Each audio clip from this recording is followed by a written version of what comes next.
Person to person, one to one যদি বৈঠক হয়, তখন কিন্তু একটা কেমিস্ট্রি কাজ করে।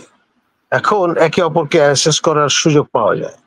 মানে মুখে শেখ ফরিদ বগলি এইভাবে আপনার ভূমিকা পালন করার সুযোগ সীমিত হয়ে আসে। আর তারেক রহমান তরুণ তুর্কি নেতা এবং তার দলের নেতা কর্মীদের কাছে তিনি যথেষ্ট জনপ্রিয়, এবং তার মা যদিও চেয়ারপারসন, কিন্তু তিনিও বয়সের ভারে আনত, সিনিয়র সিটিজেন।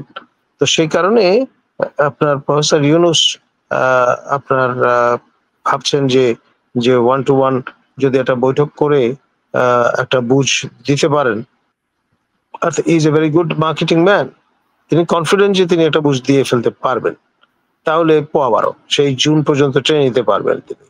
আর যদি আপনার কোনো কারণে একেবারেই বুঝ না মানেন, আমি তো মনে করি যে তারেক রহমান এবং তার দলবল তারা যদি সিরিয়াস হন, একদিনে এই সরকার ফেলে দিতে তারা সক্ষম। কারণ যদি সেরকম অবস্থানে যান, তখন দেখা যাবে যে জামাত আপনার কোনো প্রতিরোধ গড়ে তুলবে না। কারণ তারা জানে যে এটা তাদের বেবি নয়, ওই অর্থে তারা কাক কোকিলের বাসার মতো একটা অ্যারেঞ্জমেন্টে আছেন।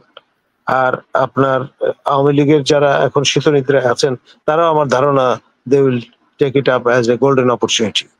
তো সবাই মিলিয়ে আপনার মেইন স্ট্রিম রাজনীতি যারা করেন, তারা যদি এক ভিন্ন ভিন্ন অবস্থায় থেকে একই লক্ষ্যে আপনার অগ্রসর হন, তখন প্রফেসর ইউনূস এবং তার এই প্রিন্স পার্টির লোকজনের কোনো স্পেস অবশিষ্ট কিন্তু থাকবে না।